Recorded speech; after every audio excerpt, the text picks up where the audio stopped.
tenemos los homicidios calificados. Me interesa que nosotros partamos desde ahora, ¿verdad? En el sentido de poder ir analizando cada uno de los tipos penales de homicidio, porque el homicidio, pues al final es el primer delito y es un hecho que ustedes ven que es muy reiterativo en nuestra sociedad, en la cual, pues, lastimosamente, cada día muchas personas pierden la vida a mano de otra persona, y de esta forma, pues, es una conducta que está regulada en la ley que puede en su momento ser sancionada, ¿verdad? Dependiendo de las circunstancias en las cuales se comete un delito. Vamos a poder ver que el homicidio simple, según la doctrina y según la ley, porque la ley, pues en su artículo 123 solo establece comete homicidio quien diere muerte a alguna persona, nada más. Dentro de la ley, pues ustedes van a ver esa norma, ¿verdad?, que tiene establecido. Sin embargo, pues ahí no nos ahonda tanto en el homicidio. Y ya en la doctrina, pues en la doctrina vamos a ir viendo nosotros ciertos elementos que se deben de tomar en cuenta para considerar que una persona comete un homicidio. De esta manera, pues, ¿qué es homicidio? El homicidio simple, ¿en qué consiste? Porque primero tenemos que partir en qué consiste. Consiste en dar muerte a una persona, ¿verdad? Es decir, vamos a ver algo, hay ejemplos en la norma también y en la, ejemplos en lo que es la doctrina, en donde ustedes pueden ver ejemplos como a veces sin sentido, si lo vemos así. Sin embargo, esto sirve muchas veces para que nosotros podamos comprender en qué consiste dar muerte a una persona, ¿verdad? Es decir, primero la persona que da muerte es el sujeto activo y el sujeto pasivo es la persona que en su momento en la cual va a recaer una acción de una persona por una intención o por, en su momento, algún descuido. De esta manera, lo que nosotros tenemos que ver, porque el homicidio, pues en el homicidio puede haber un homicidio doloso, es decir, que haya intención. Ustedes ya en su momento vieron dentro de la ley y vieron también el derecho penal 1, las clases en su momento de acciones que pueden haber, y ustedes en sí vieron en la ley, el artículo 10, el 11, el 12, el 13 y el 14 del Código Penal, esa función de la conducta en la cual puede encuadrarse dependiendo un hecho. Por eso es que cuando ustedes ya ejerzan el derecho penal, que es una norma, es una ciencia bien importante, bien bonita, ¿verdad? Porque uno tiene que tener ese alcance de análisis, de interpretación de la norma, para que al momento que ustedes estén dentro de un tribunal, pudiendo en su momento de parte querellante o de parte defensor, o en su momento como una institución del Ministerio Público, tienen que manejar bien esa postura, ¿verdad? Ese encuadramiento de la conducta dentro de una norma para poder tener el convencimiento al juez, ya sea de una sanción o en su momento, ¿verdad?, de poder demostrar en su momento la inocencia de una persona. La ley que dice que toda persona es inocente mientras no se le demuestre lo contrario. Sin embargo, pues ya en la práctica es algo que corresponde a cada uno de ustedes como futuros abogados poder plantear su teoría del caso y poder demostrarla, poder argumentar sobre todo, ¿verdad?, a un órgano, ya sea una persona individual como juez unipersonal o ante un tribunal, ¿verdad? Poder ver ese encuadramiento, tomando en cuenta que el derecho, pues en este caso penal es eso, ¿verdad? Es un acto que debemos encuadrar dentro de la norma. En sí, tenemos entonces esta clasificación de homicidio simple, que es dar muerte a una persona, porque si yo le disparo, por ejemplo, a una persona que ya falleció, ¿cómo determinar si estaba viva o estaba muerta y sobre qué causa o qué circunstancia falleció? Ustedes recordarán que al momento de ver el derecho penal 1, vieron ustedes o les informaron o les explicaron que el derecho penal pues a veces se auxilia de otras ciencias. Por ejemplo, al momento de determinar una muerte de una persona, se tiene que realizar, ¿verdad?, un expertaje del cadáver en su momento para determinar las circunstancias de muerte de la persona. ¿Alguien de ustedes sabe cuál es esa ciencia que auxilia al derecho penal para poder determinar la causa de muerte de una persona? Sería la criminología, licenciado. ¿Perdón?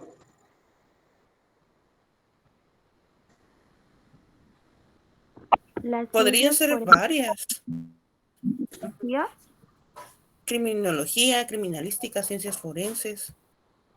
Bueno, en este caso, cuando nosotros hablamos de criminología, en este caso la medicina forense es la que determina en su momento las circunstancias en las cuales una persona pudo haber fallecido, ¿verdad? Es decir, ustedes se han dado cuenta que en nuestra realidad, pues muchas veces fallecen varias personas de diferentes circunstancias. Entonces, para poder determinar por qué, podríamos, por qué situación o por qué motivo falleció, hay que determinarla, ¿verdad? Porque puede ser por un disparo de arma de fuego, puede ser por asfixia. Entonces, hay muchas formas en la cual una persona pudo haber fallecido. Ustedes se pueden dar cuenta que en Guatemala ya el crimen organizado o en su momento las maras utilizan, en primer lugar, a veces a menores de edad para poder cometer hechos por la misma naturaleza de que un menor de edad pues no se puede juzgar conforme al Código Penal que es que nosotros estamos viendo. Un menor de edad se juzga por una norma, ¿verdad? Que en su momento ya van a ver ustedes a futuro cuando les pida esa ley especial que es un procedimiento específico. Entonces, hay personas que también ustedes se han dado cuenta que en su momento lo que hacen es poder calcinar los cadáveres o prenderles fuego, ¿verdad? Y de esa manera, para poder ellos en su momento tratar de borrar, como dicen muchos, una evidencia o una prueba que pueda ser específica en el derecho penal. Sin embargo, pues la ciencia forense o la medicina forense es una norma o es una ciencia, perdón, que pues auxilia al derecho penal para poder determinar una causa, ¿verdad? De fallecimiento de una persona. Luego tenemos los homicidios atenuados, que también en la doctrina se le conocen como privilegiados. ¿Por qué son homicidios atenuados o privilegiados? Porque estos existe una circunstancia que la hace diferente a un homicidio simple. ¿De qué manera? Nosotros vamos a encontrar que hay homicidios en estado de emoción violenta. Cuando nosotros hablamos de homicidio en estado de emoción violenta, ya lo vamos a ir viendo en la ley también, tenemos un homicidio en riña tumultuaria, tenemos un homicidio preterintencional, homicidio culposo y también tenemos el infanticidio. De esta manera, pues nosotros tenemos que tener bien claro los elementos que deben existir para poder establecer que una conducta se encuadra dentro de un tipo penal, dependiendo la naturaleza y dependiendo de la parte en la cual ustedes van a estar. Les explico el escenario. Si alguno de ustedes es un juez de primera instancia penal, que le toca en su momento poder encuadrar una conducta, va a tener el criterio del Ministerio Público, que es el ente encargado de velar en su momento, ¿verdad? Por la acción penal, una acción, porque hay una acción pública y una acción privada, eso ustedes lo van a ver más adelante en materia procesal. De esta manera, pues ustedes como juez van a tener un criterio. Si alguno de ustedes va a ser fiscal o trabaja en el Ministerio Público, saben la función que ejerce el Ministerio Público, que también ellos, pues en su momento, van a establecer dentro de un proceso penal en todas sus fases esa responsabilidad penal de una persona. Si ustedes se constituyen como querellantes dentro de un proceso también, van a tener esa postura, van a poder argumentar en decir de que si es o no es lo que el Ministerio Público está pidiendo. Y si ustedes actúan desde el punto de vista de una defensa técnica, pues también tienen que tener el argumento y no solamente con lo que ustedes manifiesten, sino con los documentos, con la medicina en su momento forense que va a establecer a través de un peritaje establecido por el INACIF, en este caso el Instituto Nacional de Ciencias Forenses, para poder determinar las causas, ¿verdad? En este caso, de por qué circunstancia murió la persona. Y ustedes saben que ahora, pues, medios de poder determinar una culpabilidad o no, a veces uno también, pues, si es defensa, también tiene que tener o aportar ciertos elementos de convicción al juez para poder determinar si esa conducta es o no reprochable conforme a lo que establece nuestra normativa jurídica penal. De esta manera, pues nosotros vamos a continuar de ver en el siguiente punto los elementos que constituyen un homicidio. Entonces, yo les pregunto hasta el momento si hay alguna duda.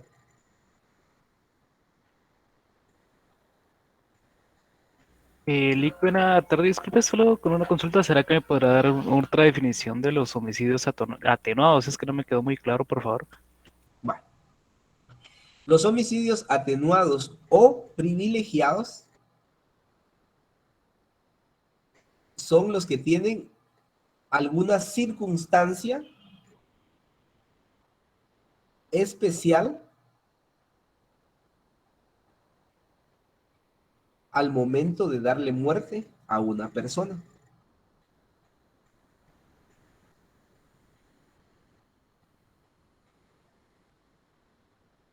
Entonces, de esta manera, pues vemos nosotros los atenuados o privilegiados, es que hay una circunstancia que la hace diferente al tema, digamos, de un homicidio simple. Entonces, los atenuados o privilegiados es porque existe una circunstancia diferente. Por ejemplo, les voy a dar un ejemplo. Si yo doy muerte a un niño, por ejemplo, recién nacido, nos vamos a la ley, por favor, el artículo 129 del Código Penal. Vamos al artículo 129 y establece ahí, primero, en un atenuado o en un privilegiado, tendríamos que ver siempre las circunstancias y los sujetos. Porque si nos vamos nosotros al artículo 129, establece que la madre que impulsada por motivos íntimamente ligados a su estado, que le produzcan indudable alteración psíquica, matare a su hijo durante el nacimiento o antes de que haya cumplido los 3 días, será sancionada con prisión, y ahí viene la prisión. ¿Qué significa esto? Que la circunstancia ahí, si nosotros vemos una pena, pues la pena ahí es de 2 a 8 años de prisión. Pero tienen que ver ustedes quién es que puede cometer un infanticidio. Es una madre, ¿verdad? Siempre y cuando que el niño no haya cumplido más de 3 días de nacido. Si el niño tiene, por ejemplo, 10 días, ya no podemos encuadrarlo en un infanticidio. Si la madre le da muerte a un niño que ya tiene 10 años, pues, perdón, 10 días de nacido en adelante, ¿qué tipo de tipo penal sería?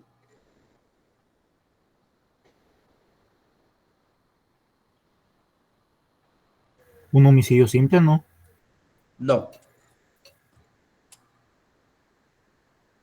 No, porque, por ejemplo, en el caso suyo, digamos, ¿verdad? Si usted tuviera, usted le diera muerte a su esposa, o a su mamá, o a su papá, entonces esos tipos penales tampoco serían los mismos. Si usted le da muerte a su esposa, o novia, digamos, en este caso, si tiene esposa o novia, por ese vínculo podría ir un femicidio. Si le da muerte a su mamá, o a su papá, o a un hermano, nos podríamos ir por un parricidio. Entonces, lo que yo el día de hoy quiero dejar bien claro es poder determinar con ustedes estas 3 clases de homicidios que existen en la norma y en la doctrina. Entonces, vamos a ir viendo que en los atenuados, en su momento, las circunstancias, pues la pena es un poco menor, pero eso depende de las circunstancias en que se comete un hecho. Recordarán ustedes que cuando ustedes analizaron el Código Penal, pues establecieron y vieron esa relación de causalidad en la cual se comete un hecho considerado como delito o considerado como falta. Y también atendiendo a las circunstancias en las cuales se haya cometido esa acción o esa omisión. Entonces, es importante que ustedes siempre manejen, ¿verdad? O que recuerden ustedes que cada hecho es diferente. Si ustedes escuchan que a una persona la mataron, uno no puede decir, mire, es un asesinato, ¿verdad? Ya ustedes a partir del día de hoy, pues esa mentalidad que la sociedad nos ha vendido, ya ustedes tienen que ser más cautelosos, más técnicos, más profesionales en el sentido de establecer si a una persona falleció, ¿por qué circunstancias, verdad? ¿Por qué circunstancias falleció una persona? Porque hay personas que fallecen donde no existe la intervención de otra persona, ¿verdad? Entonces también tenemos que determinar si hay una responsabilidad o no. Entonces, por ejemplo, les pongo otro ejemplo. Yo voy manejando mi motocicleta, llevo a un copiloto y por una maniobra mal realizada por mí o porque había un bache en la carretera o me pasé alto de un semáforo, me pasan llevando conmigo de toda mi motocicleta y el copiloto y fallece el copiloto. Al final, ahí va a haber un homicidio. Pero ¿qué tipo de homicidio es? Entonces nosotros tenemos que analizar Culposo. si hubo responsabilidad, hubo intención o no de una persona, ¿verdad? Entonces, es importante que nosotros analicemos cada uno de estos y también ahorita vamos a ver los homicidios calificados. Los homicidios calificados, pues en este caso también son aquellos en los cuales se le da muerte a una persona, también bajo ciertas circunstancias en donde existe algún tipo de vínculo con la persona, existe también alguna circunstancia agravante al momento de cometer el hecho. Recordarán ustedes que cuando vieron las circunstancias que modifican la responsabilidad penal de una persona, en la ley o en el Código Penal, ustedes también pudieron analizar en las circunstancias que van a modificar la responsabilidad, circunstancias atenuantes y circunstancias agravantes. ¿Qué significa esto? Que las circunstancias agravantes, pues al final, como la ley lo dice, agravan en su momento la pena por la forma en que se dio un hecho. Las circunstancias atenuantes, recordarán ustedes, que son aquellas que modifican la responsabilidad penal, reduciendo o disminuyendo la pena que se ha de aplicar a la persona que comete un delito. No sé si antes de entrar a la clasificación ya de forma ordenada, yo les pregunto, ¿alguna duda con relación a las circunstancias agravantes y a las circunstancias atenuantes que regulan nuestro Código Penal?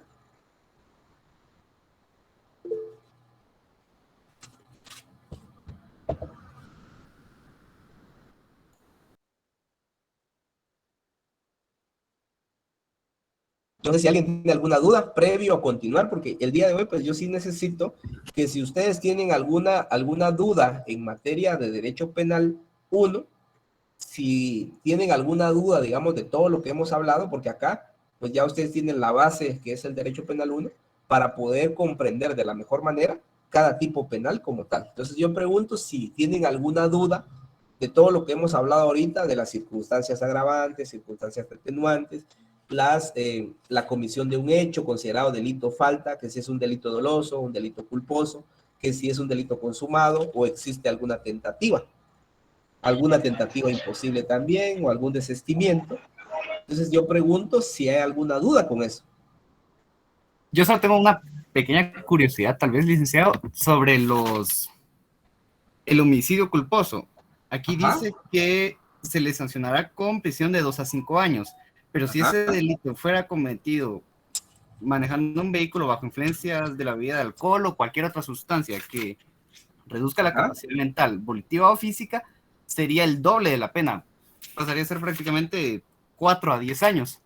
Pero si ese delito fuera causado por pilotos de transporte colectivo de carga, pasa a ser de 10 a 15 años. ¿Por qué son más severos en ese caso con los pilotos de transporte colectivo? Lo que pasa es que la responsabilidad, digamos, ahí va a variar, porque cuando usted maneja, por ejemplo, usted maneja un taxi, usted maneja un bus de transporte, sea urbano o extraurbano, ahí tiene que tener una responsabilidad de cuidado del traslado de estas personas. Entonces, al momento de que vienen y reforman la ley, porque esta fue una reforma que se realizó, de esta manera, pues hacen ver, porque si ustedes se dan cuenta, ¿quiénes son los más irresponsables en el manejo de vehículos? Muchas veces, lastimosamente, el transporte pesado, tanto de carga como de pasajeros.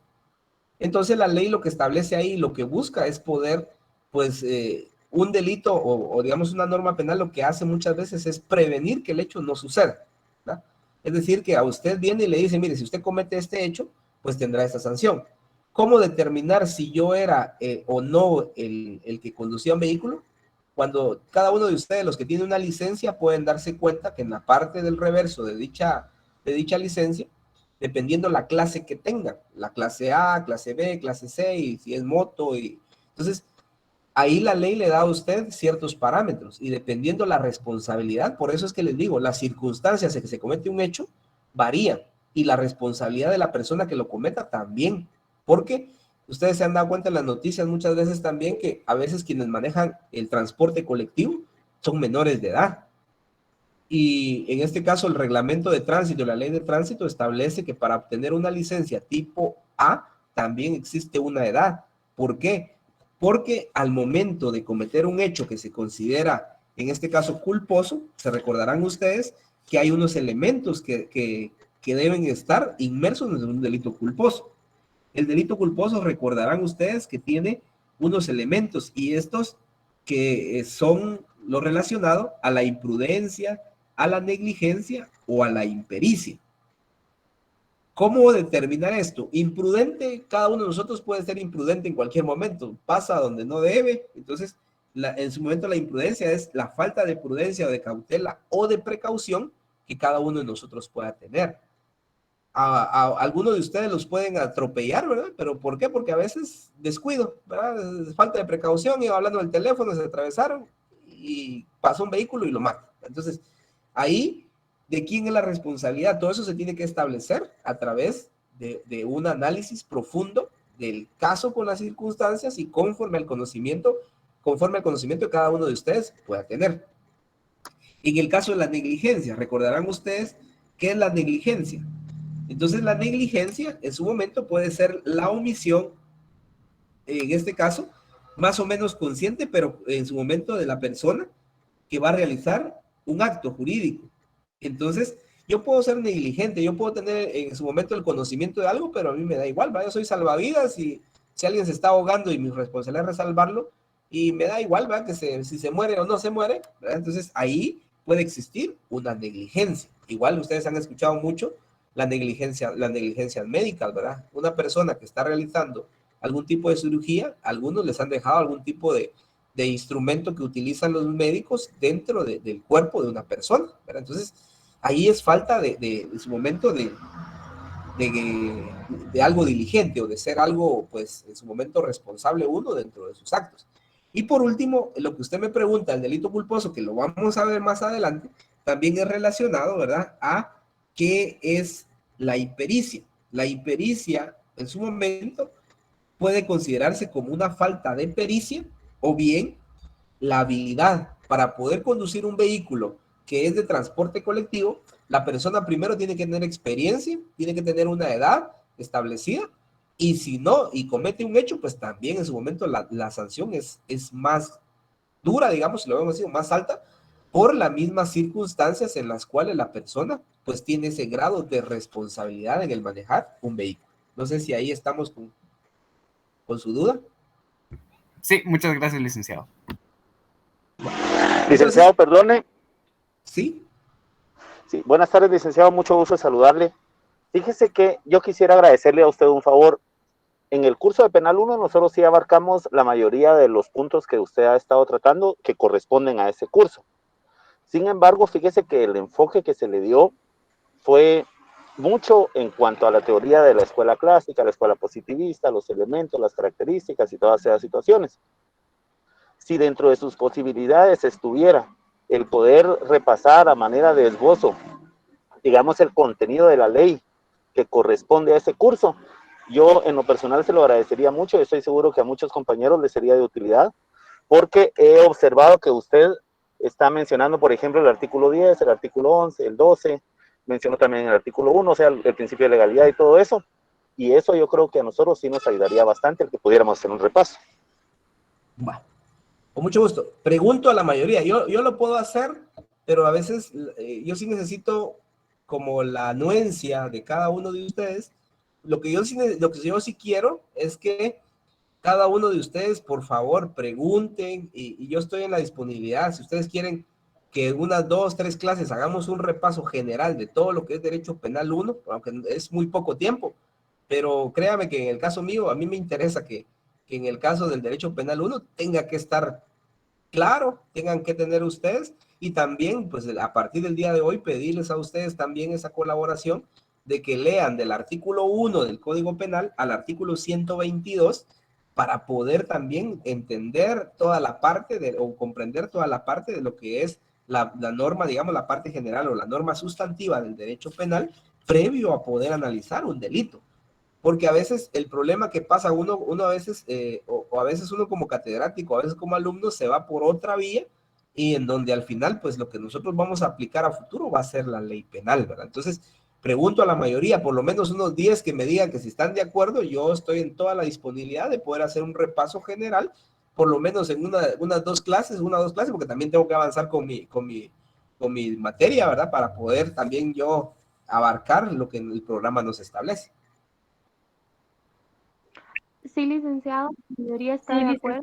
Por favor. Estaríamos Sí, de por favor, acuerdo, licenciado. por favor. Bueno, excelente. Entonces, miren, el derecho penal a mí me encanta, me fascina, gracias a Dios, pues les comento ahí entre la clase, pues yo sí tuve la oportunidad de trabajar varios años en el Instituto de la Defensa Pública Penal como abogado defensor de oficio, también como abogado particular y tengo un cierre pensum en maestría de Derecho Penal y es algo que me encanta y es algo que pues, en su momento el mundo del derecho penal y el mundo del derecho en general es muy emocionante, es muy llamativo, pero nosotros tenemos que tener pues claro todo lo relacionado a la doctrina. Solo la ley no les va a ser suficiente, sino tienen que ustedes buscar doctrina para poder leer un poco más y poder tener ese conocimiento que nos va a ser de beneficio en nuestra vida profesional. Muchos de ustedes van a vivir del derecho penal y van a ver lo emocionante que es poder, pues, caminar en esa ciencia, ¿verdad? Entonces, lo que voy a hacer ahorita es, este tiempo que nos queda, solo voy a dejar pendiente los homicidios, ¿verdad? Y vamos a hacer un repaso, estos que prácticamente casi que 1 hora que nos queda.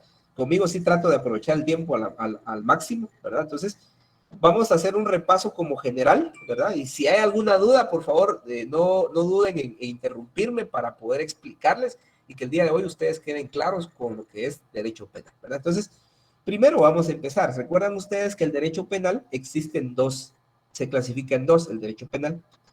En un derecho penal objetivo, que es el jus poenale, ¿verdad? ¿Qué es el jus poenale? El jus poenale no es más que aquel conjunto de normas jurídicas que regulan la conducta de una persona considerada ilícita, ¿verdad? Considerada antijurídica.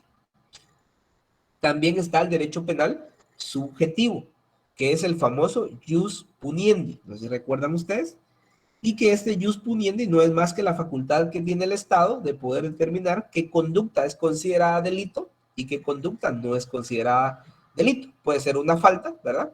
Y de esta manera, pues nosotros vemos que el derecho penal es eso. Ahí se recordarán ustedes entonces que el derecho penal se divide en 2 clases, en objetivo y subjetivo, ¿verdad? Una es el conjunto de normas, es decir, cuando hablamos de normas jurídicas penales, tenemos Código Penal, tenemos ley contra el femicidio, ley de armas y municiones, y venimos con toda la clasificación de leyes especiales, que es lo que les dije a ustedes, que poco a poco vamos a ir pidiendo una por una, dependiendo de los delitos.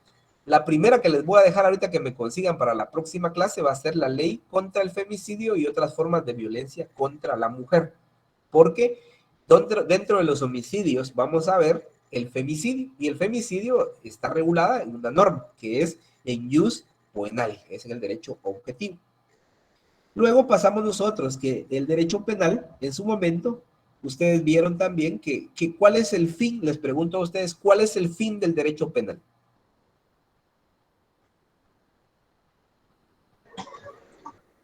¿Es exhortativo o persuasivo para que no se cometa el hecho, licenciado? No. ¿Cuál es el fin del derecho penal? Es decir, ¿para qué existe un derecho penal? Algunos me ponen que hay para sancionar, pero no es para sancionar. ¿Para buscar justicia, licenciado? Tampoco.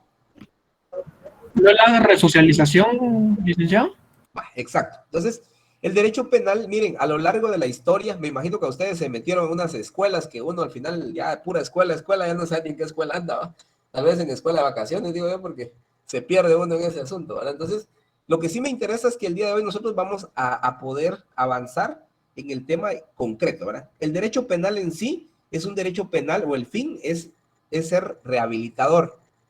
Artículo 19 de nuestra Constitución Política de la República de Guatemala, ustedes van a poder leer ahí, ¿verdad? ¿Qué es el derecho penal? ¿Cuál es el fin? Porque a lo largo de la historia, vieron ustedes, por ejemplo, la ley del talión, ojo por ojo, diente por diente, vieron todas las etapas y en su momento, en la actualidad, el fin del derecho penal es ser rehabilitador. Lastimosamente en Guatemala, al momento que una persona se vaya a cumplir algún tipo de condena o en una prisión preventiva, nosotros ya en el tema ya más elevado del conocimiento del derecho penal le llamamos que esas son escuelas del mal, ¿verdad? Ustedes, porque si ustedes van a una cárcel, como no tienen nada que hacer, ahí lo más seguro es que si entraron por un hecho menor, posiblemente salgan maestros, ¿verdad? Ustedes no de derecho penal, sino maestros del crimen. Entonces, el enfoque de nuestro derecho se ha perdido. Sin embargo, nosotros como profesionales tenemos que saber cómo manejar toda esta situación, cómo encuadrar y sobre todo, pues, poder aplicar la norma, ¿verdad?, en el derecho penal, que es lo que nos interesa. Recordarán ustedes también que el derecho penal o la ciencia del derecho penal y la ley penal tiene ciertos principios y nunca deben de olvidar ustedes estos principios en derecho penal. Los principios del derecho penal, primero es el principio de legalidad. ¿Qué significa el principio de legalidad? Que toda norma, o digamos, toda conducta que en su momento una persona exteriorice, tiene que estar encuadrada dentro de una norma. Si no, no es delito. Por ejemplo, si alguno de ustedes viene y no le cae bien una persona y como dicen algunos, como cuando son niños, ¿verdad?, le sacan la lengua a alguien, ¿es delito o no es delito?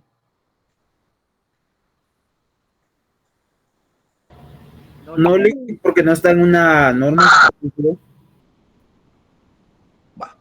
Pero si yo vengo, por ejemplo, y le digo a alguien, mire, yo lo voy a matar, sí, o sea, se me queda viendo así como cuando uno quiere pelear con alguien y le digo, mire, lo voy a matar, ¿es delito o no es delito? Sí, porque es una amenaza. Entonces, ahí vemos nosotros la diferencia, ¿verdad? Entonces, vemos la diferencia en cómo una norma tiene que estar, o una conducta tiene que estar encuadrada dentro de lo que es en su momento un principio, que es legalidad. Y eso lo pudieron ver ustedes, y si no lo han visto, pues todos, espero que todos tengan su código penal, porque si ustedes no tienen su código penal, se van a perder, aunque yo les explique, no van a ir ustedes captando, ¿verdad? Porque la norma es amplia, el derecho penal es bien amplio, entonces nos vamos al artículo 1 del Código Penal. El artículo 1 del Código Penal, ahí encuentran ustedes el primer principio, que es el principio de legalidad.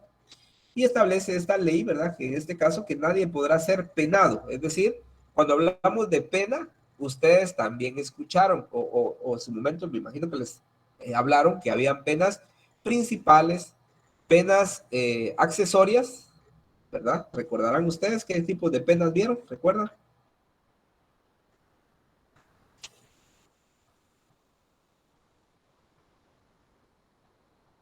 ¿Recuerdan ustedes las penas?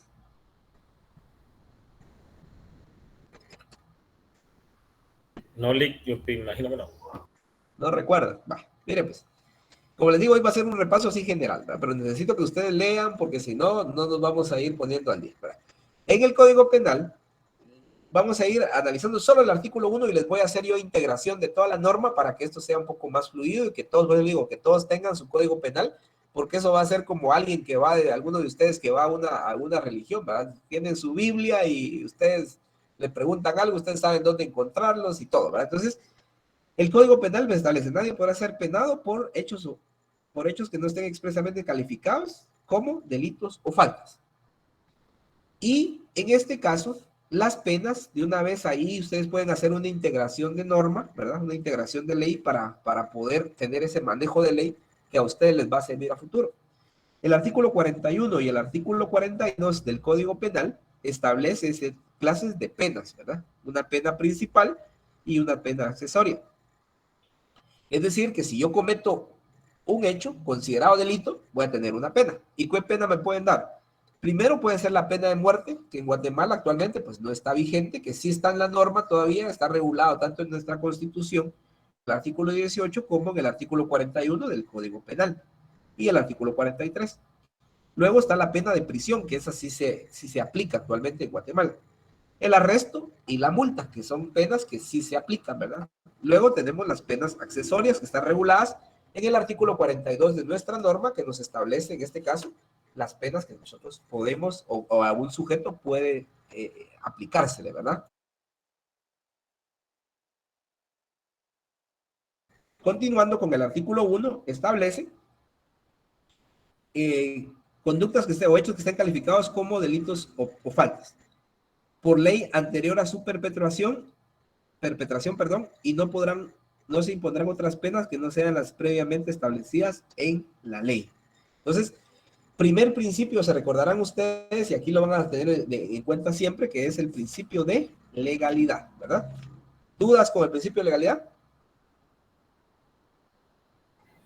No, Lick. ¿No? Como les digo, aquí va a ser un repaso algo rápido. Dentro del principio de legalidad hay ciertas garantías. Por favor, de una vez pongan ahí garantías del principio de legalidad. La primera garantía es la garantía criminal. Artículo 1 del Código Penal y artículo 1 y 2 del Código Procesal Penal.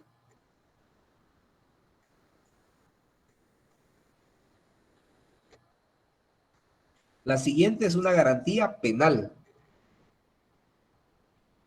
Igual, artículo 1 y artículo 1 y 2, 1 del Código Penal, 1 y 2 del Código Procesal Penal.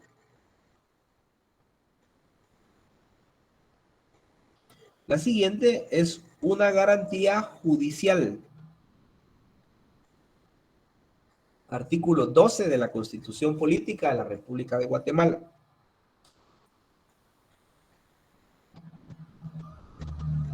Siguiente, la garantía procesal. Artículo 6 del Código Procesal Penal.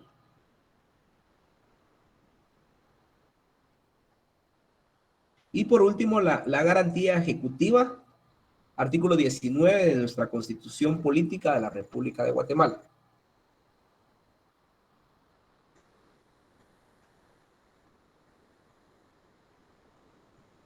Bueno, les pregunto a ustedes. Una pregunta, ¿me puede repetir la segunda? Disculpe. La segunda. Sí, por favor. La segunda garantía es la penal. Garantías en sí son 5. Sí, ¿y qué Lo voy a artículo? repetir. Mire, pues, la criminal, artículo 1 del Código Procesal, del Código Penal y 1 y 2, Código Procesal Penal. La penal, igual, los mismos artículos, 1 del Código Penal, 1 y 2 del Código Procesal Penal. La judicial, artículo 12 de nuestra Constitución Política de la República de Guatemala. La procesal, artículo 6 del Código Procesal Penal. Y la ejecutiva, artículo 19 de nuestra Constitución. Muy amable, gracias. Gracias. Entonces, ahora yo les pregunto a ustedes, ¿qué es una garantía? ¿Alguien sabe qué es una garantía? Está en las normas, ¿no? Ajá, ¿qué es la garantía? Licenciado, buenas noches. Hablando de leyes, es algo que el Estado está obligado a garantizarnos, valga la redundancia. Ajá. Bueno, al momento de que nosotros veamos que es una garantía, la garantía no es más que una norma jurídica de observancia obligatoria que sirve para proteger a las personas contra violaciones a sus derechos. Es decir, que dentro del principio de legalidad, el primer lugar que debe existir es una norma. Por eso es que ustedes escuchan en la calle que a veces dicen, mire, pero agarraron a un ladrón y ya lo dejaron ir. Y muchas veces, ¿por qué una persona sale libre? Porque la conducta de él o las circunstancias de un hecho no se lograron determinar que efectivamente su conducta encuadrara dentro de una norma jurídico-penal. Por eso les decía, aquí en adelante ustedes pues ya no van a poder decir ese ladrón o ese es violador, ese es asesino, porque va a depender de las circunstancias en que se cometió un hecho, ¿verdad? Entonces yo voy a determinar, voy a señalar a alguna persona futura. Bueno, nosotros no, porque al final no somos ni juzgadores, ¿verdad? Y a veces primero quien juzga en nuestra actualidad es la sociedad y después un juez determina que sí es o no es culpable o responsable de un hecho, ¿verdad? Entonces es importante que ustedes manejen siempre esa garantía, ¿verdad? Que la garantía no es más que una norma jurídica de observancia obligatoria que sirve para proteger a las personas contra violaciones a sus derechos. Y por eso es que ustedes van a escuchar que toda persona es inocente mientras no lo culpe, ¿verdad? Mientras no le demuestre lo contrario, ¿verdad? Entonces eso es importante. Les voy a dictar solo los otros principios para que ustedes los manejen siempre. El siguiente principio es el principio de irretroactividad de la ley penal. Es decir, una ley puede ser retroactiva o no. Pregunto. ¿Son el caso penal? Solo cuando favorece favorece al reo. Entonces, recordarán ustedes ya más adelante cuando ustedes vean otra norma, bueno, no me voy a adelantar más porque otra materia que ahí van a ver ustedes otra de retroactividad también, ¿verdad? Van a ver ustedes ahí indubio pro operario, pues eso lo van a ver en otra materia, que en materia penal sí, la retroactividad puede ser aplicada a la persona siempre y cuando pues favorezca, ¿verdad? Eso lo van a encontrar ustedes en el artículo 2 relacionado a la extractividad de la ley penal y que establece que si la ley vigente al tiempo que fuere cometido el delito fuera distinta a cualquier ley posterior, se aplicará aquella cuyas disposiciones sean favorables al reo, aun cuando haya recaído sentencia firme y aquel se haya cumpliendo una condena. En la doctrina a la extractividad de la ley penal en el artículo 2 se le conoce como retroactividad o ultraactividad. Porque si ustedes ven ahí, hay una que puede ser hacia atrás o una que puede ser hacia adelante, ¿verdad? Entonces, eso se le puede denominar retroactividad o ultraactividad, que es el principio de irretroactividad de la ley penal. Siguiente principio de intervención mínima.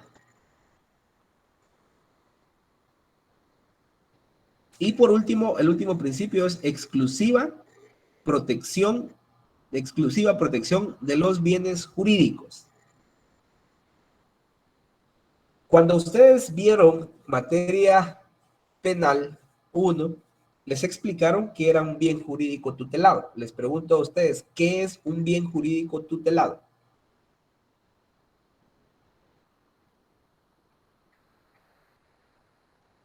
Ya.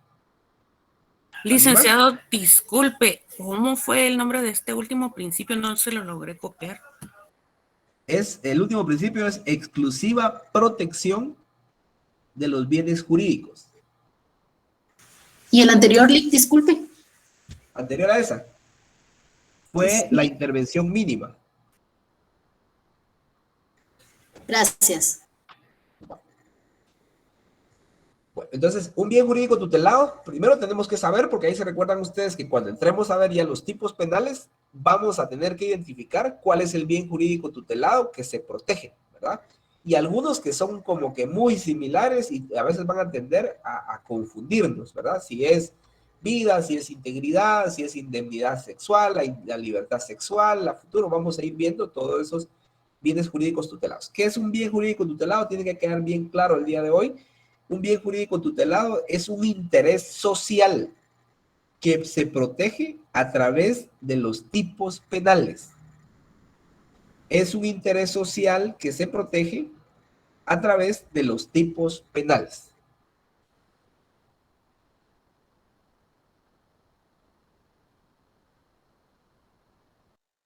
¿Estamos con eso? ¿Qué es un bien jurídico tutelado? Sí. Bueno, entonces ahí se recuerdan ustedes que es un interés social, ¿verdad? Que se protege a través de los tipos penales. Es decir, ya a futuro, pues vamos a ver los bienes jurídicos tutelados y vamos a encontrar una cantidad de bienes jurídicos tutelados que en primer lugar nosotros para comprender el derecho penal tenemos que saber cuáles son esos nuestros bienes jurídicos que la norma nos garantiza a cada uno de nosotros como seres humanos.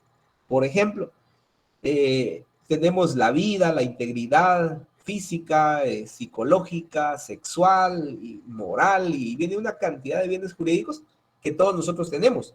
Hay algunos que son particulares y otros que son sociales o son públicos, ¿verdad?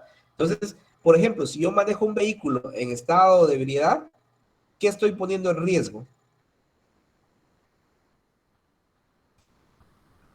Mi vida íntegra. ¿Cuál es el bien jurídico tutelado? Solo para un ejemplo, ¿verdad? La vida. ¿Será? Algunos de ustedes, bueno, yo sé que a veces poner ejemplos así son complicados, pero a veces pasa.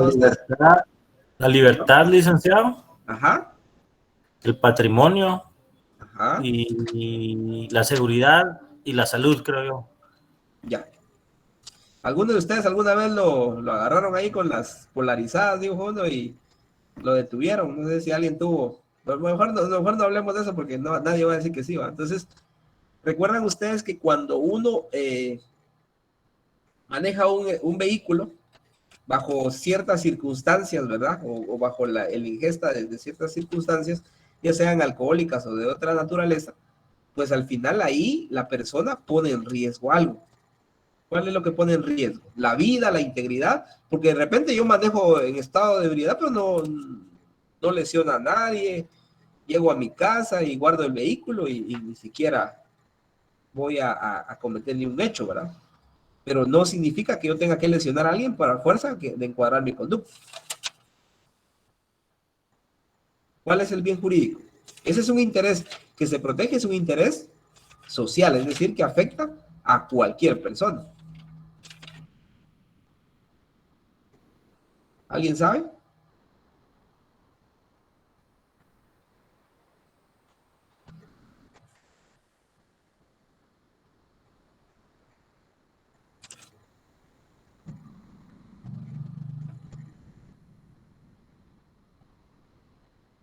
¿Alguien sabe, jóvenes? ¿Cuál fue la pregunta, Lick? Perdone.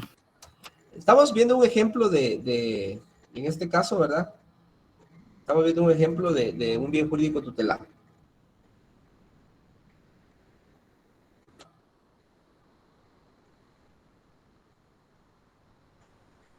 Ejemplo de bien jurídico tutelado que incluya ya sea la vida, la salud o qué cosa, o la libertad. ¿Ah? Por ejemplo, un secuestro, licenciado, eso están violando un bien jurídico tutelado porque están privándolo de la libertad en contra de su voluntad. Miren, pues, en este caso lo que yo sí quiero dejar claro el día de hoy es lo relacionado a ese bien jurídico tutelado. Cuando nosotros hablamos de un bien jurídico tutelado, es un interés que en su momento protege, en este caso, un interés, ya sea particular o sea general. Cuando nosotros, por eso les decía, en el caso de un secuestro, por ejemplo, lo que decía la persona, ¿qué es lo que le están privando ahí? La libertad. La libertad, ¿verdad? ¿La libertad de qué? De valerse por sí sola y de estar moviéndose libremente sin que nadie lo coaccione o lo amenace. De locomoción. Entonces ustedes van a ver que ahí lo que se limita es la libertad de locomoción de las personas, porque a mí me llevan a un lugar contra mi voluntad, ¿verdad? Donde yo no quiero estar. Porque yo les digo a ustedes, un amigo de ustedes les puede invitar a su casa a compartir cualquier cosa, entonces ahí ustedes van con su voluntad, ¿verdad? Pero si lo agarran contra la fuerza y se lo llevan, y además de eso piden un rescate, pues ya le están atentando contra su libertad de locomoción, ¿verdad? Y también en algunos casos, pues ya privan de la vida o le hacen algún daño, entonces ahí ya entran afectar otros bienes jurídicos que no solamente es su libertad. Porque, por ejemplo, en el caso de las damas, también a veces, pues ustedes saben qué es lo que le hacen a veces las personas, no solo le quitan su libertad de locomoción, sino también afectan su libertad sexual y entonces ya afectan otros bienes jurídicos. Entonces, esto es lo que la ley establece. Entonces, ¿estamos claros con bienes jurídicos tutelados? Sí. Sí, bueno. Entonces, pasamos nosotros al siguiente punto, ¿verdad? Dentro de el derecho penal, que ya vimos que habían dos, que es el objetivo y el subjetivo, también yo necesito que ustedes tengan en cuenta las ramas del derecho penal. ¿Cuáles son las ramas del derecho penal? La primera rama es el derecho penal material o sustantivo. Derecho material o sustantivo. Entre paréntesis, pónganle ustedes ahí como ejemplo, Código Penal. Un ejemplo, ¿verdad? Que ese es el derecho penal material o sustantivo. Siguiente rama del derecho penal es el derecho procesal o adjetivo. Entre paréntesis, pónganle por favor, Código Procesal Penal. La siguiente rama es ejecutivo o penitenciario. Entre paréntesis, pónganle ustedes, Código Procesal Penal y Ley del Sistema Penitenciario. Esas ramas se las explico. ¿Por qué vemos estas ramas? Porque nosotros ahorita estamos en la primera rama, ¿verdad? Que es el derecho penal. El derecho penal material o sustantivo. ¿En qué consiste el material o sustantivo? Es lo que la norma determina como una conducta en su momento que es reprochable ante la sociedad, ¿verdad? Por la exteriorización de la misma. Porque si ustedes recuerdan que el derecho penal, no sé si ustedes recordarán, que el derecho penal para que se cometa tiene digamos, unas fases en las cuales va a pasar el derecho penal. Recordarán ustedes que les explicaron, no sé si les explicaron, que para cometer un derecho penal tiene que existir una exteriorización de una conducta. Porque si no hay exteriorización de una conducta, pues nos quedamos en ciertas fases. No sé si recuerdan ustedes que era el iter criminis.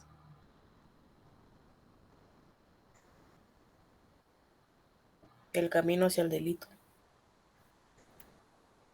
Si no estoy ¿Perdón? mal, es cuando surge el delito en la cabeza del Licenciado, es cuando delincuente. se forma el delito en la fase interna y luego, pues, si queremos, lo exteriorizamos. Claro. O sea, el camino. Entonces, ¿recuerdan ustedes que, por ejemplo, yo puedo venir y cada uno de ustedes, yo no sé, pero cada uno de nosotros a veces en la vida ha tomado algunas decisiones y a veces uno lo piensa, ¿verdad? Quiere hacerle daño a alguien por cualquier motivo y dice, bueno, este sí me las paga, pero ya después uno se pone a analizar y dice, no vale la pena, mejor ya no lo hago. Entonces, esa fase iter criminis en la fase interna no se exterioriza, ¿verdad?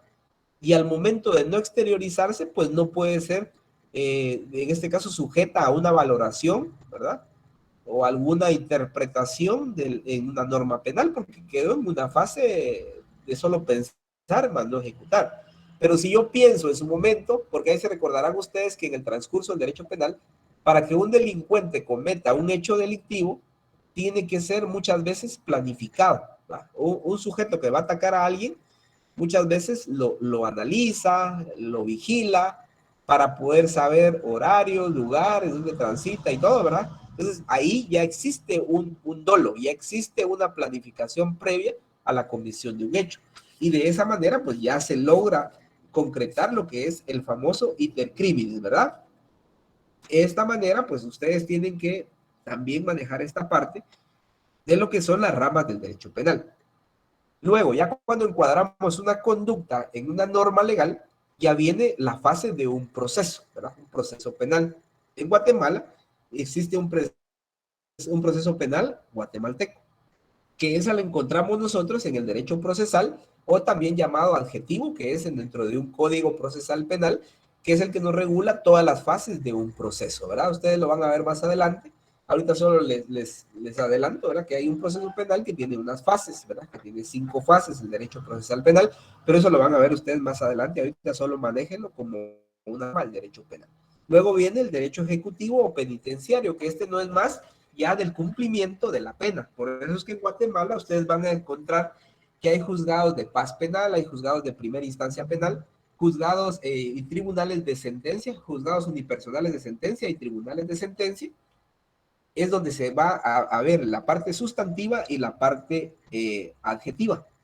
Y el ejecutivo penitenciario, existen juzgados de ejecución, que no son más que aquellos que van a hacer valer el cumplimiento de la pena que se le estableció a una persona, ¿verdad? Entonces, es importante que ustedes manejen esas ramas para saber en dónde están, cómo aplicar, y es importante que ustedes manejen bien el derecho penal para que cuando entren a procesar penal ya sea mucho más fácil poder comprender ya toda la parte de encuadramiento de una conducta dentro de una norma jurídico-penal y la aplicación en su momento de una pena, ¿verdad? Las penas que todos a veces confundimos, ¿verdad? Sin embargo, porque algunos confunden penas con medidas de seguridad y la pena, por ejemplo, de prisión, de arresto, cuándo es una, cuándo es otra, esa la van a tener que leer ustedes para que la próxima ya estemos todos anivelados y que sea mucho más fácil poder desarrollar nuestro curso. Después de esto encontramos nosotros la ley penal, ¿verdad? La ley penal, se recordarán ustedes qué es la ley penal. La ley penal no es más que el conjunto de normas jurídicas que definen los delitos y faltas, determina la responsabilidad y las exenciones y establecen las penas o medidas de seguridad que correspondan a las figuras delictivas, ¿verdad? Las figuras delictivas, nuestro código penal, pues es un poquito obsoleto lento ya, ¿verdad? Las figuras delictivas no es más que los tipos penales, lo que nosotros conocemos como delitos. De aquí en adelante ustedes, al momento de manejar su léxico jurídico, ya quitan de su mente, ¿verdad? Poco a poco uno va desechando algunas palabras y ya nosotros ya no podemos estar repitiendo que son delitos, ¿verdad? Sino ustedes van a decir de aquí en adelante que son tipos penales. Es un tipo penal. Para la gente, para sus clientes a futuro, ustedes díganle un delito, ¿verdad? Porque si ustedes le hablan de un tipo penal, él se va a quedar pensando en un tipo que da problemas tal vez, ¿verdad? O algo más similar. Entonces, nosotros tenemos que manejar ya en el ámbito técnico, ¿verdad? En nuestro léxico, que son tipos penales. Luego nosotros encontramos una teoría del delito. Se recordarán ustedes que cuál es la teoría del delito. La teoría del delito es una parte del derecho penal que tiene como objeto el estudio de aquellos elementos que de una forma lógica y sistematizada deben analizar para determinar la conducta de un ser humano, si deba ser considerada como delito o en su momento como una falta. La teoría del delito no es más que el estudio entonces de esas conductas, ¿verdad? De una persona. Y esa conducta, ustedes también, me imagino que sí escucharon esa parte, que para determinar si una conducta es o no considerada delito, recordarán ustedes cuáles son los elementos de la teoría del delito para determinar que una conducta es considerada delito o falta. Ciertos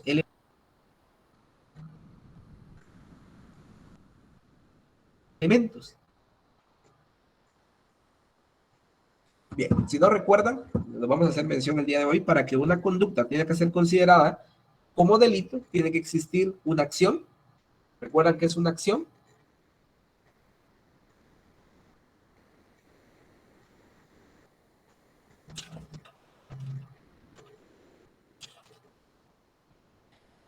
Debe existir una acción, es decir, una exteriorización de una conducta. No se queda solo en la fase del intercrimen, en la fase interna, sino se exterioriza a través de una fase externa, que es una acción. Esa acción tiene que ser típica, es decir, que tiene que estar encuadrada dentro de una normativa, ¿verdad? Típica. Tiene que ser antijurídica, tiene que existir culpabilidad y debe existir también la punibilidad. Porque también existen los otros elementos de la teoría general del delito que en su momento pueden eximir de una responsabilidad penal a una persona. Recordarán ustedes que en su momento, si les explicaron o no les explicaron, pues ahorita vamos a ver esto, ¿verdad? Que también puede existir una falta de acción, puede existir una atipicidad, pueden existir pueden existir causas de inculpabilidad y puede existir falta de punibilidad.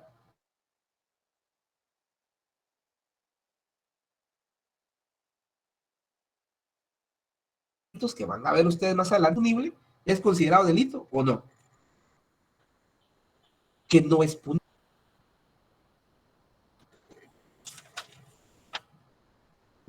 Y si un delito...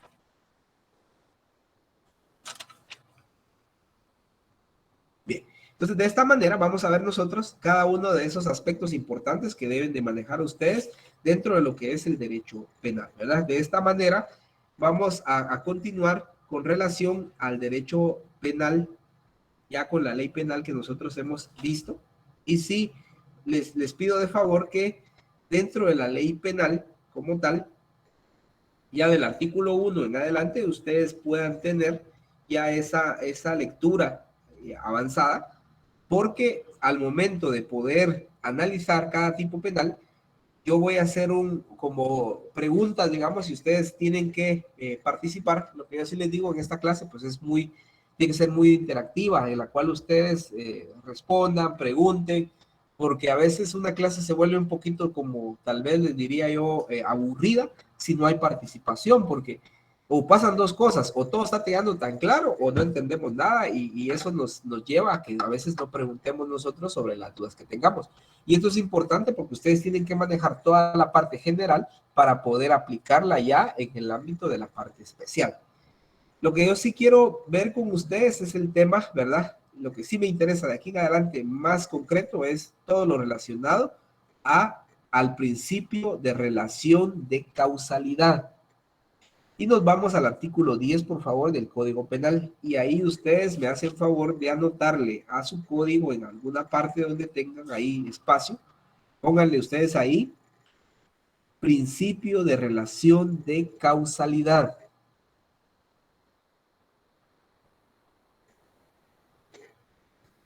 En el principio de causalidad, lo que vamos a ver nosotros es analizar e interpretar el artículo 10. Ese artículo 10 es el fundamental, es como el corazón, si vemos nosotros, del derecho penal, ¿verdad? De dónde van a surgir, o es esa fuente donde surge toda la interpretación de la norma penal para poder encuadrar una conducta dentro de una norma. Y el artículo 10 establece relación de causalidad. Los hechos. Cuando nosotros hablamos de un hecho, ¿qué es un hecho? Me pregunto. ¿Qué es un hecho?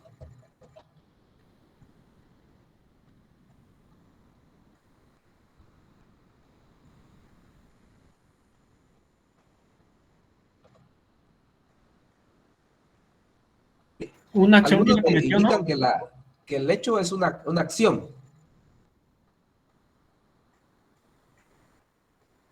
Dentro del derecho penal, ustedes recordarán que cuando vieron un hecho, o vieron conductas, les pudieron explicar a ustedes también de aquellas, de las famosas concausas. ¿Alguno de ustedes recordará qué es una concausa?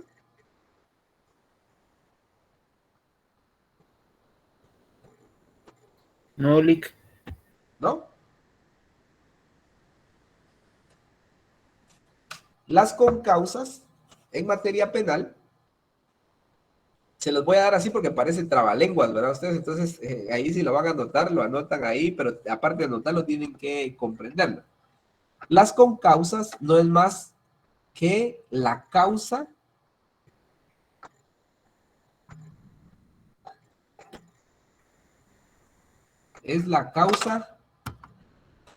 del mal causado. Una concausa es causa del mal causado.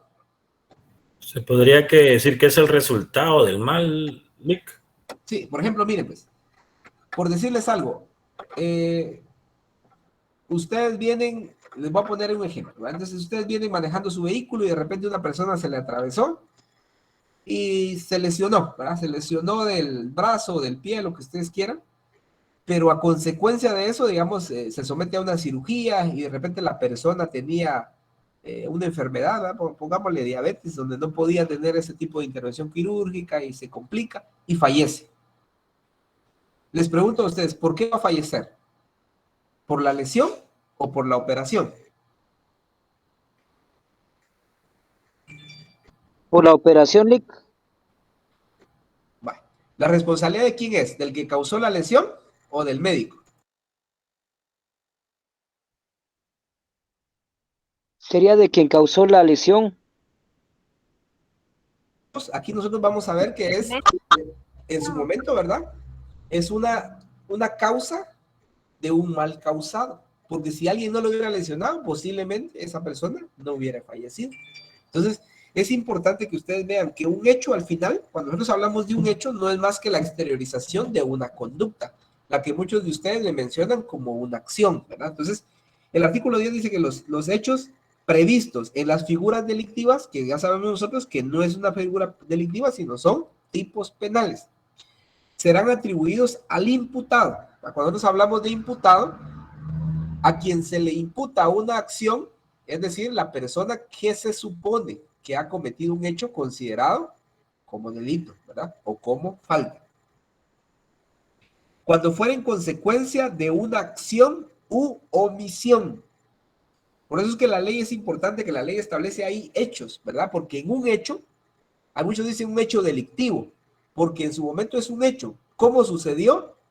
Nosotros de entradita no podemos dar una opinión de decir que fue un asesinato, que fue un homicidio, que fue un parricidio, que fue un infanticidio, que fue un femicidio. No sabemos, ¿verdad? Si fuera un hecho delictivo, bajo las circunstancias que se dio, porque también puede ser un homicidio culposo, ¿verdad?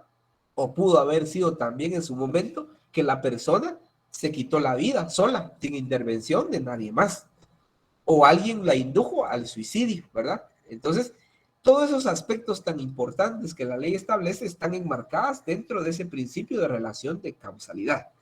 Pero dentro de lo que es la acción u omisión, ustedes van a determinar también que la ley dice aquí, normalmente idónea para producirlos. Pero es importante ver que establece conforme a la naturaleza del respectivo delito y a las circunstancias concretas del caso, cuando la ley expresamente los establece como consecuencia de determinada conducta. Entonces, aquí es importante, jóvenes, porque todos tengan esa precaución de poder ver. Un hecho puede ser por una acción o por una omisión, es decir, que nunca se confíen ustedes que siempre va a ser una acción, porque también puede ser por una omisión. Entonces, es importante poder determinar y sobre todo que exista una circunstancia idónea para producirlos. Eso puede darse en cualquier hecho que tenemos que analizar nosotros. Entonces, un hecho es algo que aconteció en el cual tenemos que analizar si hubo acción u omisión.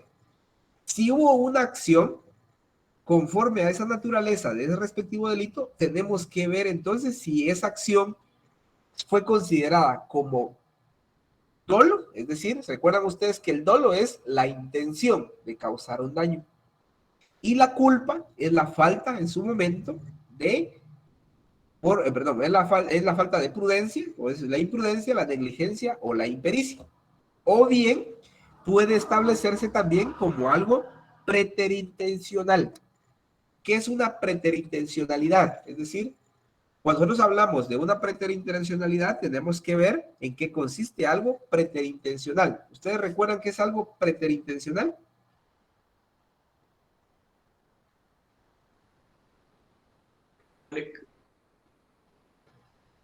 ¿Sí? ¿Algo premeditado, licenciado? Algo premeditado. ¿Alguien más?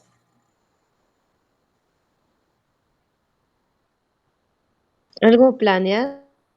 Ajá.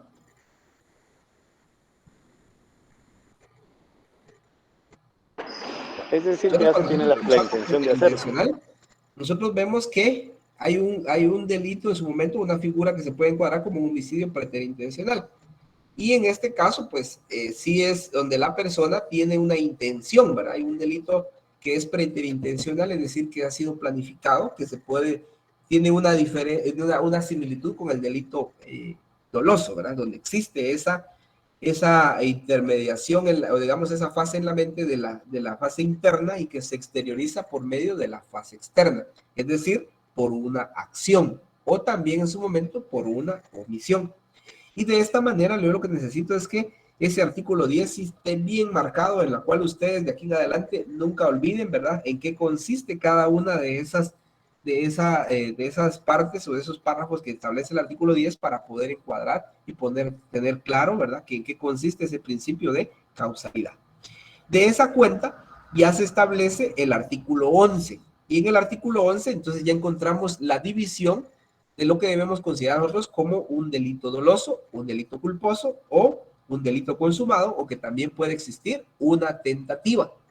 Porque hay delitos que aceptan un delito consumado y en otros se queda en una tentativa, y eso es importante poder verlo. Por ejemplo, el artículo 11, delito doloso. El delito es doloso cuando el resultado ha sido previsto o cuando, sin perseguir ese resultado, al autor se le presenta como posible y ejecuta el acto. En este caso, yo les digo, hay 3 clases de dolo. Si lo van a notar, ahí en el artículo 11 está el dolo directo, hay un dolo indirecto y hay un dolo eventual. Si pueden ver ustedes entonces, ustedes pueden pensar en cometer un delito y empieza entonces toda la fase de la intercriminis, en la fase interna y fase externa, cómo realizar ese hecho. Y veamos nosotros lo que la ley establece. En este caso, entonces, el delito doloso es cuando el resultado ha sido previsto. Entonces, cuando ha sido previsto, ese se denomina dolo directo. ¿Estamos bien?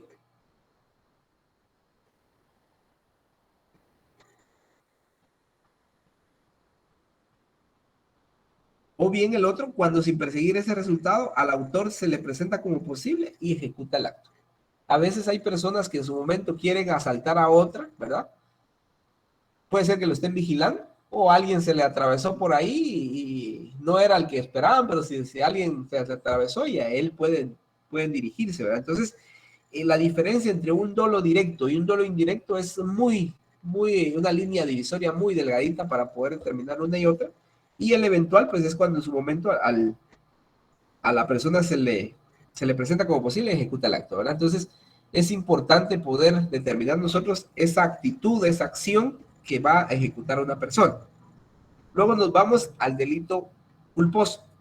Y el delito culposo establece el artículo 12 que el delito es culposo con ocasión de acciones u omisiones. En el anterior vimos nosotros que ahí era acción, ¿verdad? Es decir, tiene que existir una acción en el doloso. Y en el culposo puede haber acción o puede haber omisión. Lícita, se establece la ley, se causa un mal por imprudencia, negligencia o impericia. Es decir, que cuando va a ser doloso, tienen que tener esos tres elementos. La imprudencia, ¿qué es imprudencia? ¿Recuerdan ustedes que la imprudencia es la falta de prudencia o de cautela o de precaución? A veces a nosotros nos pasa que por alguna falta de precaución cometemos un hecho, ¿no? Sin tener en mente realizarlo, ¿verdad? Alguien viene y está pensando en algo más, se atraviesa a algún lado o empuja a alguien sin tener el dominio de su cuerpo y puede ser que le provoque algún tipo de lesión o en su momento hasta la muerte, ¿verdad? Entonces, eso es importante. ¿Qué es la imprudencia? Tienen que manejar ustedes qué es imprudencia.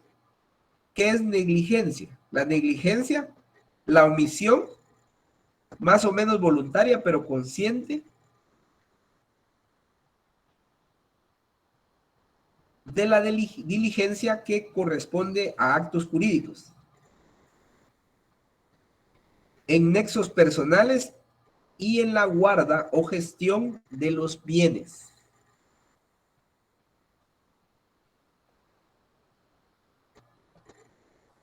Y por último, la pericia, que es en este caso, ¿verdad? Es falta de habilidad para realizar alguna acción. Entonces, de esta manera nosotros podemos ver que se puede cometer un delito culposo, ¿verdad? Y la misma ley en el 12 establece que los hechos culposos son punibles en los casos expresamente determinados por la ley. El siguiente, el artículo 13, delito consumado. El delito es consumado cuando concurren todos los elementos de su tipificación. Y por último, el artículo 14, con eso vamos a ir cerrando la clase, ¿verdad? Existe la tentativa. Es importante que ustedes manejen bien delito doloso, delito culposo y sobre todo delito consumado o la tentativa. Porque la tentativa establece que hay tentativa cuando con el fin de cometer un delito se comienza su ejecución. Pero aquí la ley es clara, ¿verdad? Su ejecución por actos exteriores, idóneos, y no se consuma por causas independientes a la voluntad del agente, ¿verdad? Entonces, de esa manera tenemos que ver, porque hay delitos que sí puede existir tentativa, como por ejemplo, tentativa de homicidio, tentativa de asesinato, tentativa de robo o de hurto, ¿verdad? Eso es importante poder manejarlos y poder saber ustedes cuándo existe una tentativa y cuándo no, ¿verdad? Entonces, esto es importante que ustedes siempre lo manejen. Y por favor, para la próxima clase yo les pediría de que lean, como les dije, del artículo 1 al artículo 122 del Código Penal, lo relacionado, ¿verdad? En este caso, a la teoría del delito, que es la acción, la tipicidad, culpabilidad, punibilidad, y las teorías en su momento que manejan las mismas, así como las causas que eximen de responsabilidad penal a una persona. Dentro de ellas van a encontrar ustedes causas de inimputabilidad, van a encontrar causas de justificación, circunstancias que modifican la responsabilidad penal de la persona, ya sea para bajarles una pena o para aumentarles la pena. Y de ahí, todo lo relacionado a quienes participan en un delito, qué penas se le pueden imponer a una persona, ¿verdad? El tipo de penas, porque ustedes van a ver penas principales, penas accesorias,